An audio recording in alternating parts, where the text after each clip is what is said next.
On April 19th, 2020, Jason, the man behind the YouTube channel Exploring Intuition, set out into Shaun State Forest for another solo camping adventure. With only his hammock, ridgeline, and calm outlook, Jason was hoping for a quiet night in nature. The early footage shows him stringing up his tarp, brushing off distant gunshots, and preparing dinner like it was just another peaceful trip. But as the sun dipped beneath the trees, something in the forest changed.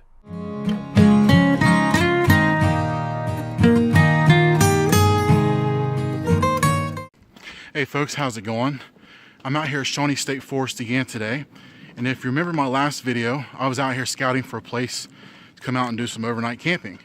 And I'm here at the same place, going to do some overnight camping tonight. My ride just dropped me off, so I'm going to be here all night and most of the day tomorrow.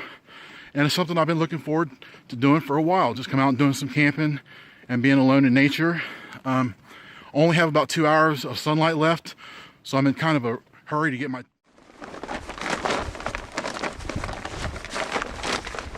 It does the job.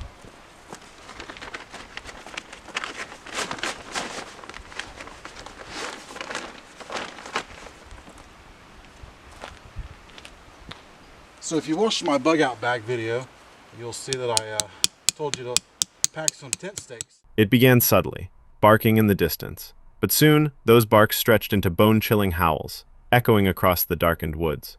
Jason, clearly unsettled, began speculating aloud. Could it be coyotes, wild dogs, or hunters training a pack? He wasn't sure, but the howls kept growing louder.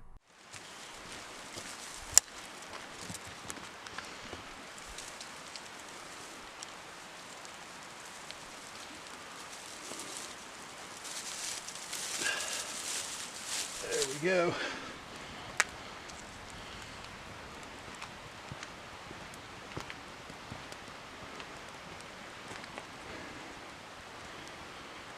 Starting to get dark. You hear that? It's a coon dog, I think. That noise I've been hearing, I think it's people out doing some coon hunting. I think, even though it's kind of early in the day to be doing some coon hunting, I think normally you do that at night. Those sound more like wild dogs to me. I don't know what they're going on about. They sound like they're just on the other end of the holler, so I hope they stay there. One dog's not too bad to deal with, but 8 or 9, that could be a problem. Despite the rising fear, Jason kept his composure, hanging his food bag high from a tree to deter both bears and dogs, and arming himself just in case. His commentary stayed calm, almost routine, but the tremor in his voice gave away his unease. Even his dinner, a quiet serving of North Atlantic cod, came with the side of a warning growl, echoing nearby. Aluminum frying pan from home, but it's lightweight, and it works really well. So tonight on the menu is going to be some North Atlantic cod. Hopefully it won't attract those hounds in, but sometimes you got to do what you got to do. I don't have enough to go around. By midnight, the sounds had wrapped around his camp like a net. One he couldn't see through, only hear. He bunkered down, trying to find sleep between bursts of howling and rustling. I'm far away from camp because not only are these hounds active in the area, but it's also time for bears to start waking up, and we do have bears in this area now. We didn't used to have them for the longest time, but they're starting to make a comeback. And I think this is gonna do it. Yep, that'll do it right up there. Okay guys, so whenever you're hanging your food, as a general rule, I would say you always want to go at least 10 feet off the ground, off the standing range for maybe a bear or something like that. And when you hang it off the branch, you don't want to put too much, or you don't want to hang it too close to the branch itself so raccoons can reach down and get in. Morning finally arrived with a wave of golden light and long overdue silence. As Jason packed up, he couldn't help but wonder if those creatures were ever really after him, or just warning him to stay away. I made the tarp worked quite well. It's still really cold, so I'm gonna lay here for a little while longer in my sleeping bag and get up and try to get a fire going here in a little bit. Well, finally got the fire started this morning. All the wood was wet, all the tinder was wet. It took me a while to get it going, but it's starting to go. Let's try to get a little water boiling. I need some coffee, get my day started. All right, so we'll dump the coffee right in the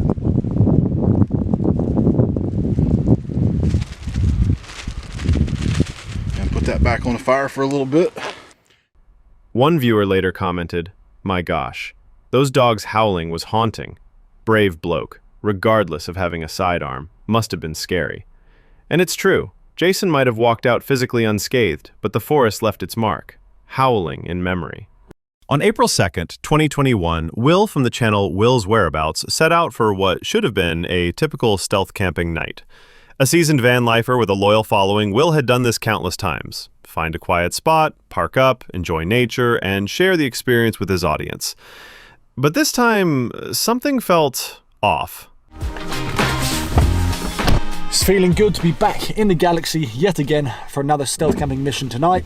As I've just touched my wipers, do stop that noise please. It's been about 10 days since I last stayed in here, and the last video, as you saw, was with my girlfriend, but she is now back in France, or not back in France, she was never there. She's now in France working, and now me and my right hand are going to be...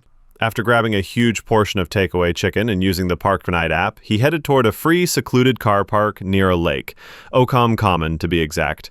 The map showed it as peaceful. Reality said otherwise.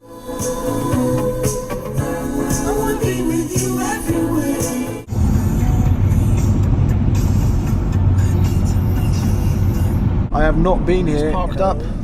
Okay, so after much deliberation and contemplating, and after flying the drone, I don't think I'm going to even try and stay here. As Will arrived, the area felt strange. Heavy silence, cars loitering, people walking into the woods at night with no dogs. Then a man began circling Will's van after he stepped away briefly into the trees. I'll brush it off, maybe it's a coincidence. But it didn't stop there. Can you see? There is a bloke just there behind a tree. Oh God, what's he doing? What's he doing? Don't come here, mate. I'm actually scared. Oh God, hold on. This bloke's been doing circles around the car. Imagine if I turned the lights on. I'd probably have a queue of people outside. I've just had the eyes from a bloke that literally just walked past my car, and he's walked straight. Back inside his van, locked up and trying to watch a football game, Will couldn't shake the sinking dread. Instinct kicked in. He Googled the location's name, followed by the word dogging. What he found shocked him. News articles, user forums, even a local story about homophobic posters warning against public acts in the same area. It was a notorious rendezvous point for late-night activity, and not the kind you'd expect to stumble into on a solo stealth camp. Common Boldmere car park, and I've just typed it in on Google with the word dogging after it, and it's come up with a few links. And some of the websites that come up, the first one here says homophobic no buggery poster pinned up at a known dogging site on Ockham Common, which is where I am now. A homophobic poster prohibiting buggery has been pinned up a tree known as the dogging site in the county. It adds, gentlemen, if you really can't find love in the specialist establishment or online, please clear up after yourselves. To think that I was stealth camping initially at a service station, and now I am in what seems like the gay capital of the dogging world. It all makes sense with all these cars coming in and out with people keeping their lights on. Then came the final straw. More people walking past his van, a man smoking in the forest, another creep between the trees, two silhouettes emerging from the woods. This is creepy as expletive, Will muttered, blinds snapping shut. And all these men that keep walking in and out. Why is there a bloke just in the forest having a cigarette? I'm gonna close this blind up. I've had enough of this. Nah, there's two blokes in the woods. Nah, what's he coming out the woods for like that? This is creepy as fuck. I am getting out of here. This is why we're moving. Cars everywhere. People sneaking off into the woods. This is not my scene. So it's time to get out of here. 20 minutes later, and we found a new spot with no creepy people walking around the car. Whew, I can relax. So as you saw, I decided to leave that place which I was just previously in because, to be honest, I just didn't feel comfortable. There was a lot of grown men walking in and out of the forest, walking around. Without hesitation, Will started the engine and drove. No GPS, no plan, just the primal urge to get anywhere else.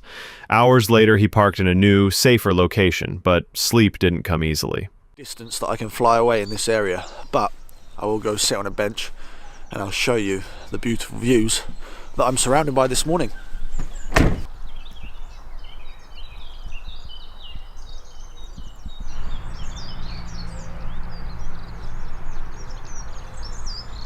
This has to be one of the nicest spots that I've stealth camped at in a long time. It reminds me of That night taught Will a lesson no camper forgets. Trust your gut. The map might show trees and water, but it won't reveal the ghosts hiding in plain sight. Lou Rock had explored plenty of haunted ruins, but nothing prepared him for what unfolded on July 26, 2018. That night, Lou and his friend Noah entered an abandoned house rumored to have been a stash site for the Hells Angels, an outlaw biker gang linked to multiple homicides. The kind of place that practically dares you to step inside, and warns you not to at the same time.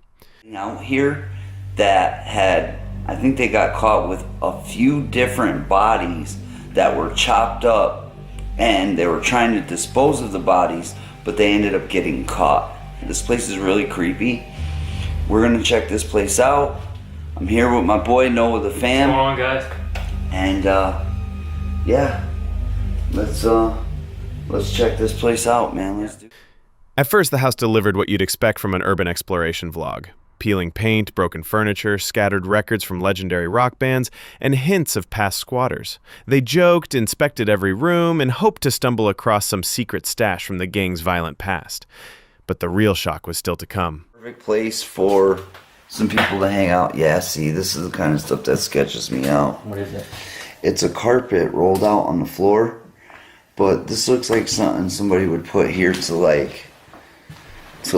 down or something, you know what I mean? To stay off of the floor. Yeah. Because look, all the trash is in the closet, but this one's all laid out. Yeah.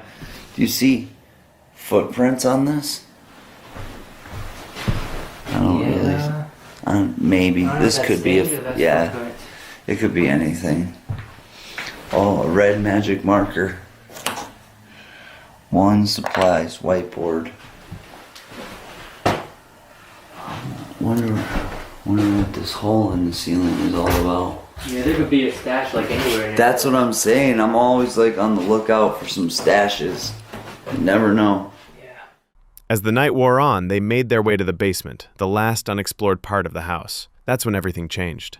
Lying motionless on the floor was a man, pale and unresponsive, with a needle nearby and vomit on his clothes. For a moment, they thought he was dead. Lou called out. Nothing. Then suddenly, the man stirred. Aggressive, incoherent, and clearly unstable. Everyone would take anything from these places. Yo, dude. What? Yo, dude. What?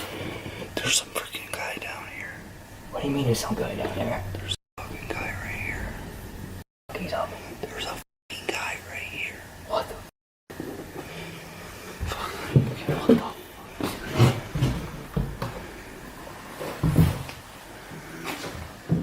What followed was pure chaos.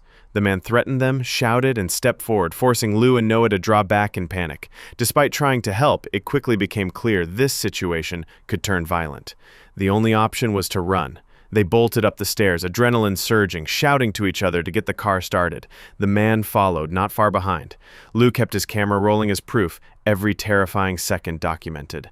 Doors slammed, tires squealed, and they finally got away, shaken but unharmed.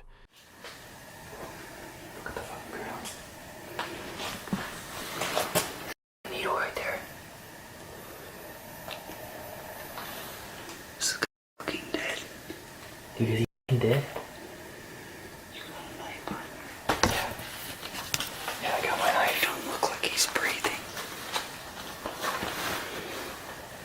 Dude, we gotta call the ambulance. We gotta do something. You got a knife? Yeah. I'm gonna try to wake him up, man. He don't look like he could have overdosed. Yeah. Well, there's a freaking needle on the ground right there. So he might have overdosed. Look at his cigarette. It's burning his pants. What the hell? He passed out. You got your knife right? Yeah, I got it. Got my knife out. Hey, bud. Hey, bud. You here? Dude, I'm getting ready to bounce. I'm trying to help you out here, bro. Back up. I swear I'll kill you right here. Listen, you alright? Hey, shoot! Yo, back the up. Dude, I'll fucking stab the shit out of you, bro. Back the up off of me, dude. Back the fuck up. I swear I'll kick you right in your fucking face. Oh yeah, you're gonna pull a gun out on me? It was one of the most dangerous moments they'd ever faced, and it sparked overwhelming support from viewers. As one comment put it, "You did the right thing. I'm glad you got out of there and you were safe."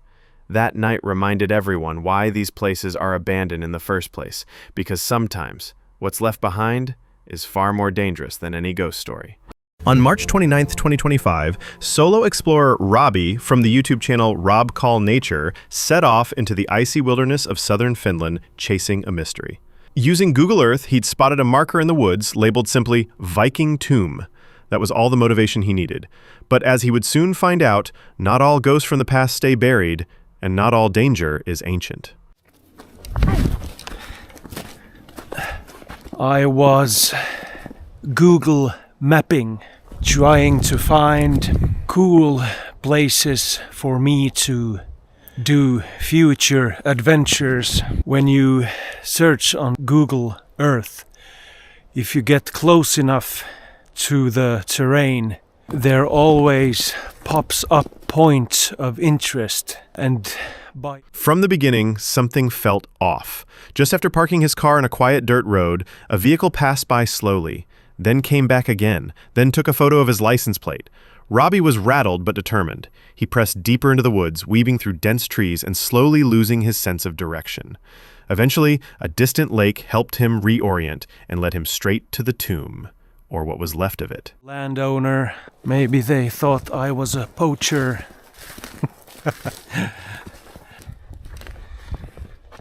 This could be private property, but as long as you behave and respect the forest, there shouldn't be any issues.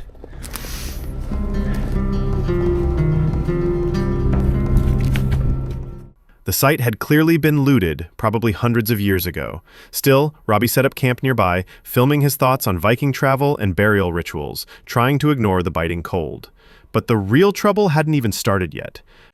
I was starting to think about how in the heck did a Viking tomb end up in a place like this, in the middle of the forest by a lake. I looked at the bigger picture, started to... By nightfall, everything changed. Robbie realized he'd brought the wrong gas canister, no way to heat food, no hot coffee, just 4 hand warmers and a sleeping bag between him and the brutal Finnish cold. After hours of shivering in his hammock, he made the tough call to pack up and leave around 11 p.m. Well, I've bought the wrong thread canister for my gas burner. So we're eating cold sausage and drinking iced coffee tomorrow morning.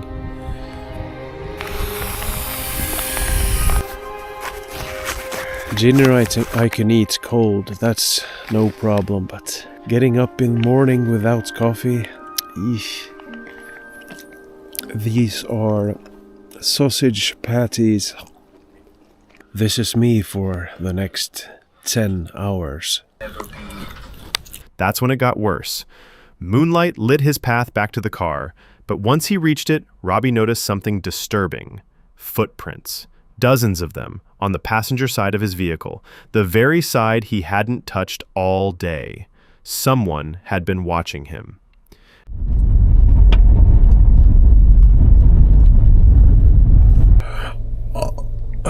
Oh my, what a trip. That was quite the experience. I've never had anyone stalking me before.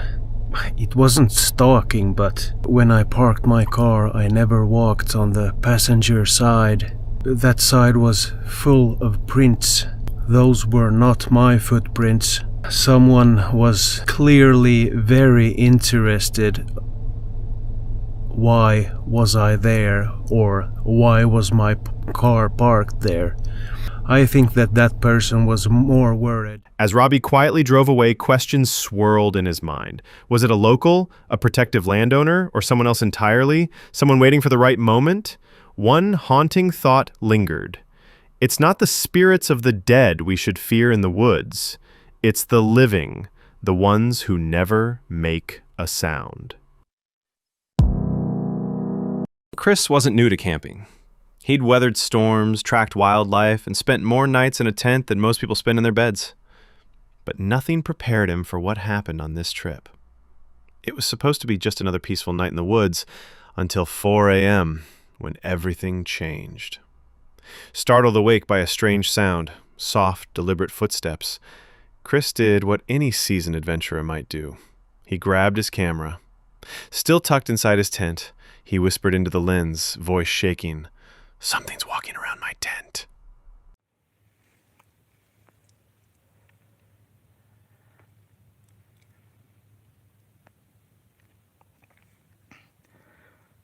My phone's probably gonna die, but it's about o'clock in the morning. Crap. Something's walking around my tent.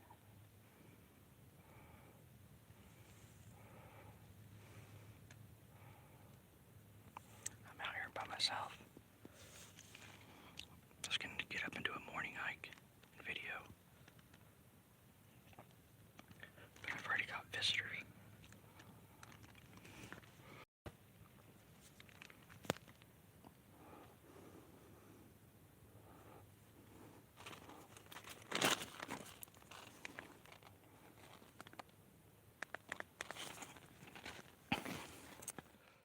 At first, he brushed it off. Could be a raccoon, he thought, maybe a deer. But then came the dragging noise, slow and deliberate, like something being pulled across the forest floor. Chris peered through the tent fabric. In the pale glow of the full moon, he saw it. A large shadow slipping past the tent wall. Whatever it was big. Each time he built up the courage to unzip the tent and flash his light, there was nothing. Just silence. And yet, the sounds never stopped. Pressing against the fabric, circling, scraping, taunting.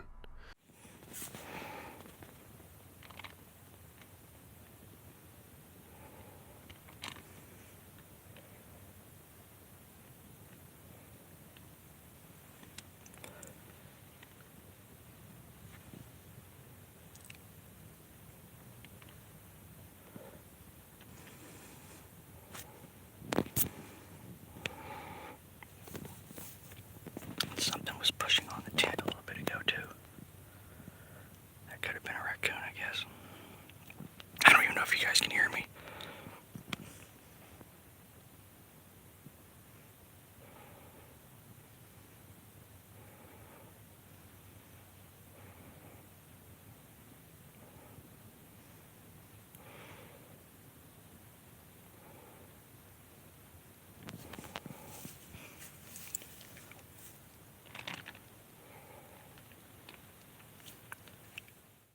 His phone's battery began to drain. If I could just pinpoint it, he said, eyes darting toward the corners of the tent. I'd throw the light out right now.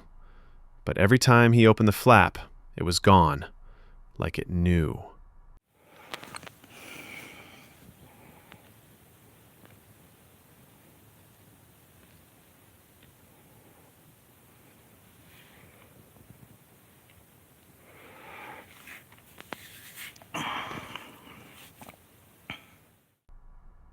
Finally, with one last soft thump near the back of the tent, the phone died. The screen faded to black, and so did the footage. Chris made it out safely, but the encounter left him with one question he couldn't shake. What was out there, watching him in silence, waiting just beyond the light? I'm gonna have to go put my phone on the freaking charger in my truck.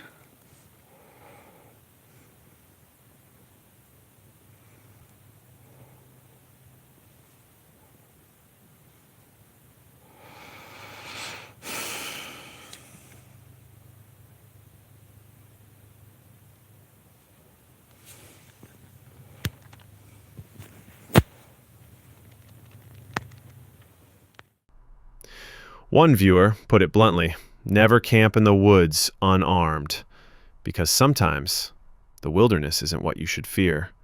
It's who's walking through it at 4 a.m. It was just past 4 a.m. when Mitchell, a seasoned solo camper with countless nights under open skies, was yanked from his sleep by something no wilderness lover ever wants to hear: low, steady growling outside his tent. At first, he hoped it was just a bobcat, but as the sounds grew clearer and more distinct, reality set in. "That is not a bobcat," he whispered into the camera, voice tight with tension. "That's a mountain lion." Is mating with an even smaller than himself. I can hardly see him because he's so dominant over the female. I can't really identify the female much.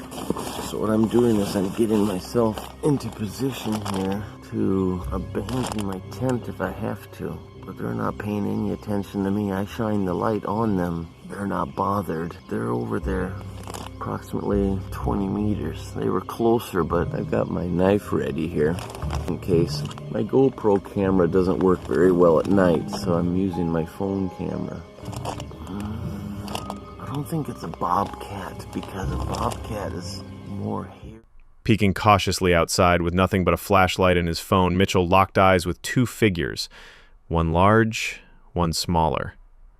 Two mountain lions, just 20 meters away. Calm yet unnervingly present. He flicked his light directly on them, but they didn't flinch, didn't run, they just watched. Inside the thin shelter of his tent, Mitchell reached for his knife and braced himself. They weren't interested in him for now, but the air was tight with risk. At any moment, the balance could tip.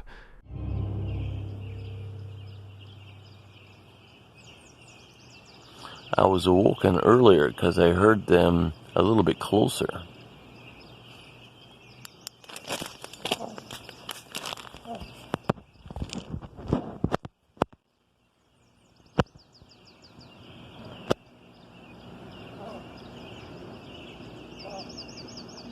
Now I need to go to the bathroom, so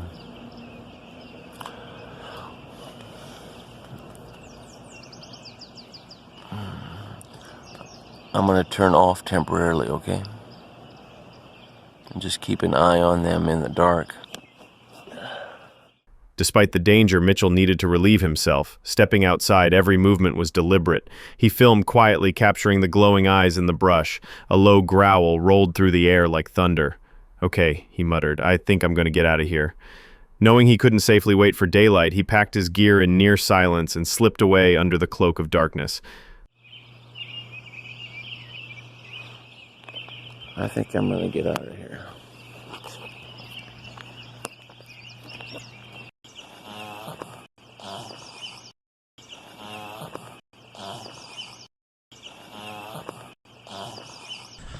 I heard the growling. Now that it's day, we can explain this.